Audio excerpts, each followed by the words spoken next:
নমস্কাৰ ছাৰ। নমস্কাৰ। ছাৰ আপোনাৰ শুভ নামটো? হাৰুণ তান্তি। আপুনি ক'ৰ পৰা আহিছে? মই বিশ্বনাথ ডিষ্ট্ৰিক্ট গহপুৰৰ পৰা। আপুনি সন্ত ৰামপাল গুৰু মহাৰাজৰ পৰা নাম দীক্ষা কেতিয়া লৈছিল? মই 2020 এপ্ৰিল মাহৰ 20 তাৰিখত। তেখেতৰ পৰা নাম দীক্ষা লোৱাৰ আগতে আপুনি অন্য কিবা ভক্তি সাধনা কৰিছিলনে? হয় ছাৰ, মই কৰি আছিলোঁ দেৱী দেৱতাৰ পূজা, যোনটো আমাৰ সমাজত পৰম্পৰা হিচাপত কৰে। দুৰ্গা পূজা, কালী পূজা, গণেশ পূজা, লক্ষী পূজা। আৰু সেই সাধনাবিলাক আপোনালোকে কেনেধৰণে কৰি আছিল? এইটো পৰম্পৰা হিচাপতে কৰি আছিলোঁ। আপোনাৰ পৰম্পৰাগত সেই ভক্তি সাধনা আপুনি কৰি আছিলে, তেনে ক্ষেত্ৰত আপুনি সন্ত ৰামপাল গুৰু মহাৰাজৰ শৰণলৈ কিয় আহিব লগা হ'ল?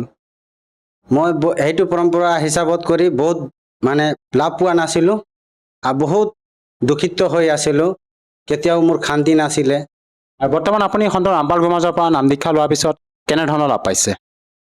যেতিয়া মই নাম দাম লোৱাৰ আগতে মই লাভ পাইছোঁ।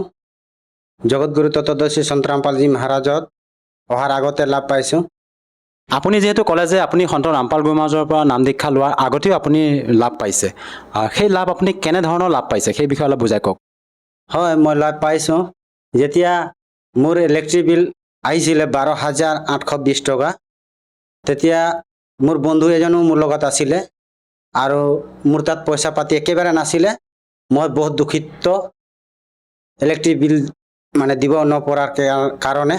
তাৰপাছত বাৰে বাৰে মানুহ অহাৰ কাৰণে ঘৰতো অশান্তি পালে। তেতিয়া মোক ক'লে ইলেক্ট্ৰিক বিলটো য'ৰ পৰা আনি পেলাই দি দিয়ক বুলি। তেতিয়া মোৰ তাত পইচা নাছিলে, মই কৰোঁ কি? তেতিয়া সিহঁতি মোক ক'লে, মোৰ বন্ধু আছিলে লগতে, বন্ধুৱে ক'লে ব'ল তাতে একবাৰ গৈ পেলাই চেক কৰোঁ।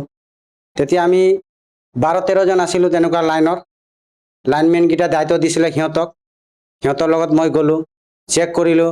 12,820 টকা আছিলে মোৰ। তেতিয়া আকৌ 2 নম্বৰ দিনাখনো সিহঁতি আকৌ মোক মাতিলে, আকৌ লৈ গ'ল অফিচত। তাতেও চেক কৰিলে, 12,820 টকাই আছিলে। 3 নম্বৰ দিনাখন মোৰ বন্ধু ক'লে যে ব'ল আৰু একবাৰ যাওঁ, চেক লিষ্টটো ওলাম। আকৌ এবাৰ ক'লে। তেতিয়া আমি সেই 12-13 জনেই আছিলোঁ। তেতিয়া ওলাওঁতে তাতে মোৰটো চাইছোঁ 380 টকা আছিল।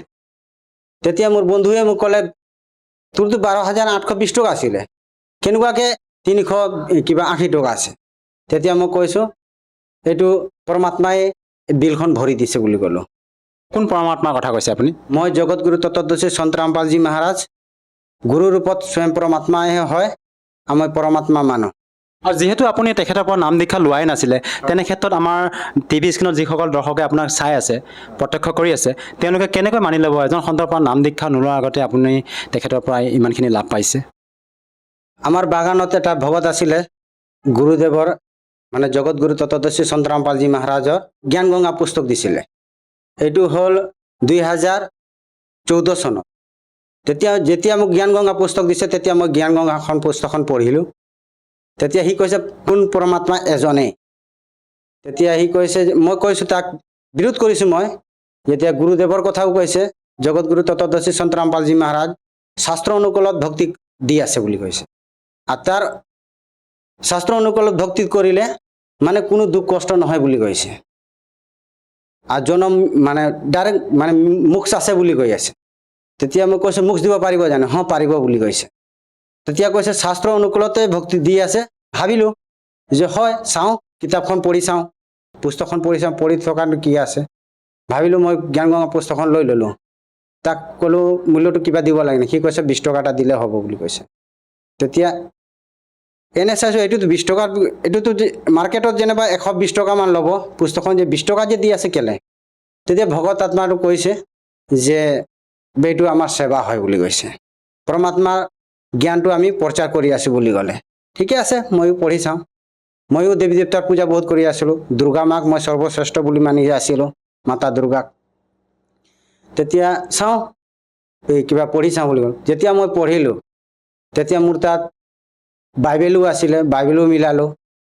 তেতিয়া এজনৰ মোৰ ভাল চিনাকি এটা আছিলে লাইনত, সি তাত শ্ৰীমদ ভাগৱত গীতাও আছিলে। তেতিয়া শ্ৰীমদ ভাগৱত গীতাও তাৰ লগত মিলালোঁ, মিলিলে। তেতিয়া চালোঁ যে হয়, এইটো পূৰ্ণ পৰমাত্মাই হয়, আৰু গুৰু ৰূপত স্বয়ং কবিৰ চাহেবে আহিছে। তেতিয়া যোনজন ভগতজী মোক দিছিলে পুস্তকখন, সেই ভগতজীক মই আকৌ সুধিলোঁ যে এই কিবা সৎসংটো মানে টিভিত দিয়ে জানো? তেতিয়া সি কৈছে সাধনা চেনেলত দিয়ে, সন্ধিয়া 7:30। তেতিয়া ঠিকে আছে বুলি ক'লোঁ। আৰু তেতিয়া সি আহি পেলাই চেনেলটোও লগাই দিলে।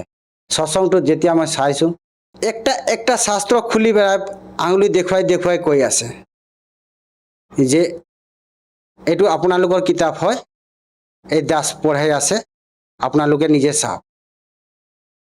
তেতিয়া মই গম পালোঁ যে যিমানো ধৰ্মগুৰু ইয়াত আছে চব নকলি হয়, এইটোৱে অৰিজিনেল পূৰ্ণ পৰমাত্মা হয়, আৰু গুৰু ৰূপত স্বয়ং পৰমাত্মা আহিছে বুলি মই গম পালোঁ।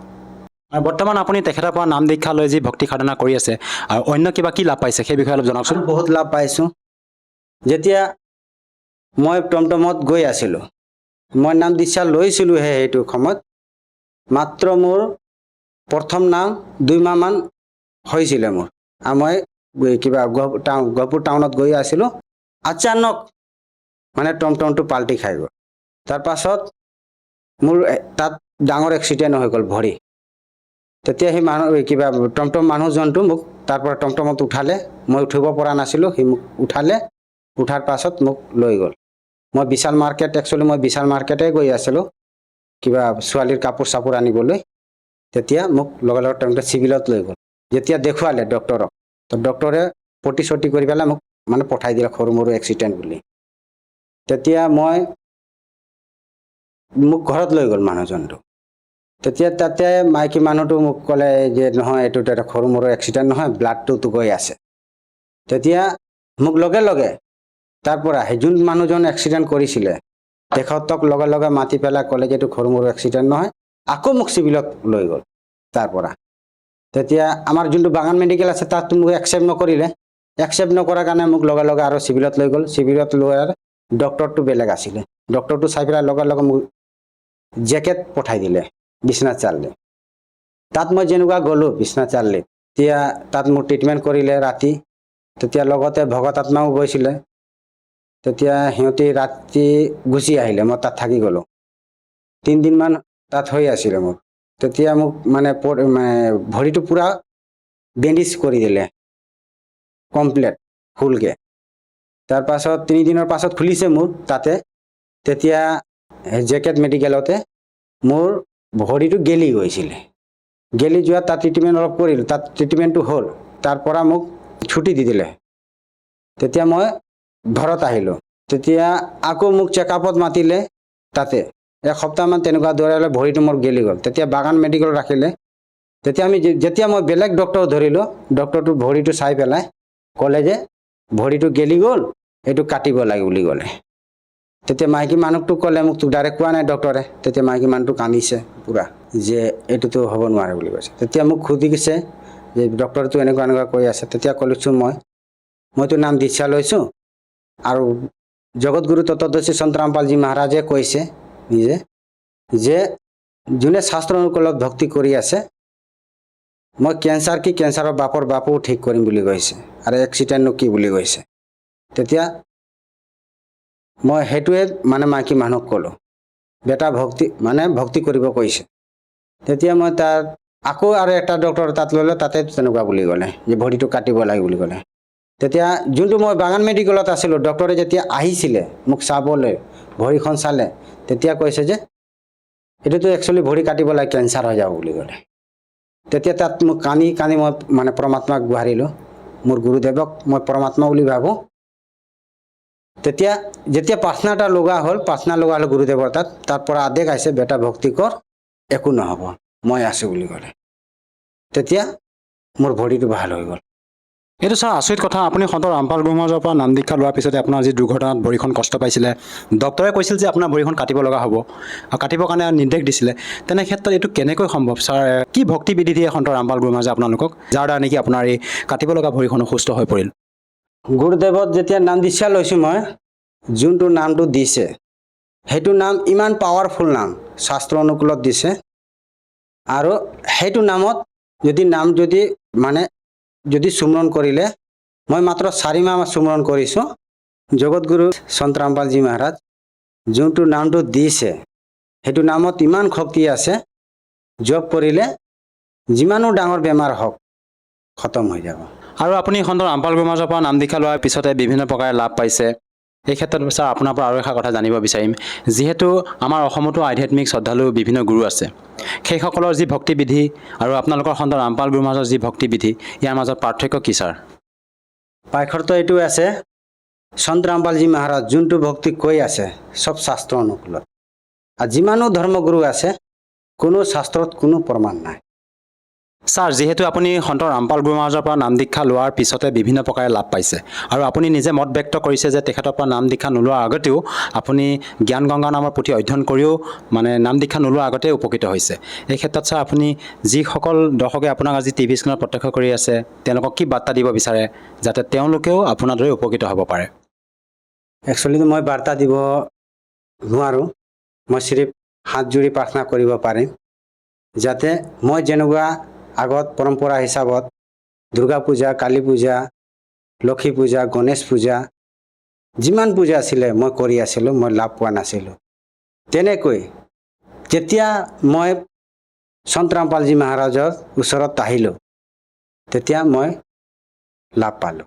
আপোনালোকে সন্ত ৰামপালজী মহাৰাজৰ জ্ঞান গংগা পুস্তক জীৱনৰ সুষম পথ পঢ়ি পেলাই জ্ঞানটো মিলক, আৰু সন্ত ৰামপালজী মহাৰাজৰ ওচৰত আহি পেলাই নাম দীক্ষা লওক যাতে মোৰ নিচিনা আপোনালোকেও লাভ পাব। ছাৰ, যিহেতু আপোনালোকৰ গুৰু সন্ত ৰামপাল গুৰু মহাৰাজ হাৰিয়ানা প্ৰান্তৰ নিবাসী হয়, তেনে ক্ষেত্ৰত যদিহে কোনো লোকে তেখেতৰ পৰা সহজভাৱে নাম দীক্ষা ল'ব বিচাৰে, কেনেকৈ ল'ব পাৰিব? আজিকালিতো একেবাৰে সহজ, আৰু মানুহবিলাক যিমানো আছে শিক্ষিত সমাজ হয়, চবৰ হাতত মোবাইল থাকে, বিভিন্ন ধৰণৰ প্লেটফৰ্মত গৈ সন্ত ৰামপালজী মহাৰাজ বুলি চাৰ্চ কৰক, তাৰ তলত সৎসং আহিব, সৎসঙৰ তলত নাম্বাৰ থাকিব, নাম্বাৰত গৈ পেলাই কল কৰি পেলাই বিনামূলীয়াকৈ নাম দীক্ষা ল'ব পাৰিব। ধন্যবাদ থাকিল ছাৰ। সৎ চাহিব।